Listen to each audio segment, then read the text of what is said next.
Some political analysts are now saying there's a chance, maybe not a big one, but a chance that the 2012 presidential election will turn out like the election of 2000.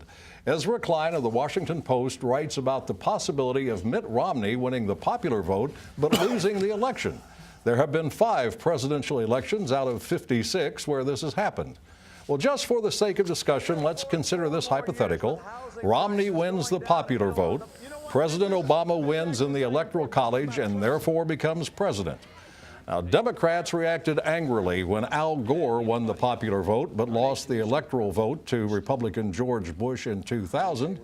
I wonder how Democrats would react if the tables happened to be turned in 2012. Gwen? I think they would be elated. I mean, They wouldn't complain about this? Absolutely not. I think the response would be what's good for the goose is good for the gander. I mean, you know, it's unfortunate that what happened in 2000 is far better when you win the popular vote and the Electoral College. That's the way it's designed to work, and most of the time it works that way. But I hope that this will be a lesson for the electorate, how important it is to vote and why your vote counts.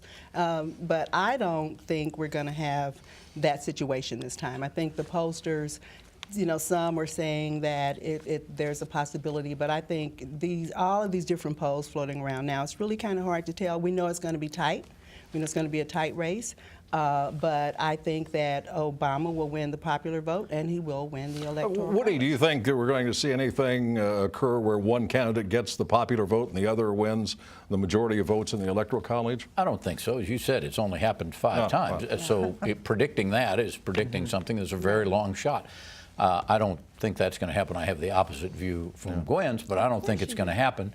But the Electoral College is there for a reason, and a good reason, which is that the founders understood that we're not only an aggregation of individual people, we're also a nation made up of interests and sections and so on, and those have to be represented somehow in the process.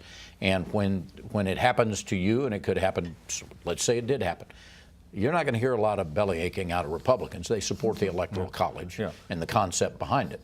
The founders said, you know, we're having, not 50, but at the time, we're having state elections. They come together and that forms the national outcome. We're not conducting a national election per se. But, Mary, is it time to make a change to the Constitution? Absolutely. The Electoral College gives tremendous power to small states. Guess what? If this ever went to the House of Representatives, each state gets 1 vote in the selection of the president. That's in case of an Electoral College tie. And in case of Electoral College tie, which is very, very, very unlikely, each state would get 1 vote. So New York, Missouri, and North Dakota would get the same representation in the selection of a president. So I think it would be a great civics lesson for the country. But the race, Mike, right now is going to be decided by 2 things. It's going to be decided by whether or not the storm affects Ohio, and a couple other things affect Ohio, because the popular vote certainly could be diminished in New York and New Jersey. The president will carry those 2 states, particularly since the performance that he's turned in on FEMA, which Romney wants to do. There was quite a scene yesterday with Governor Chris Christie talking about we're almost out of time, how wonderful Barack Obama is as a leader and a manager and how much he's helping New Jersey. And this is the man who was the keynoter at the GOP National Convention. The second thing that will matter greatly is whether or not the efforts at voter suppression in Florida and in Ohio, whether or not the Democrats trying to suppress votes there? Oh, stop. You won't never acknowledge it exists, but your party is paying millions of dollars to see that it does. They're very real efforts to keep people not only from knowing where to vote, but how, early voting, Sunday voting, and what happens when you get in line, all kinds of things. Those are the 2 things that matter. All right.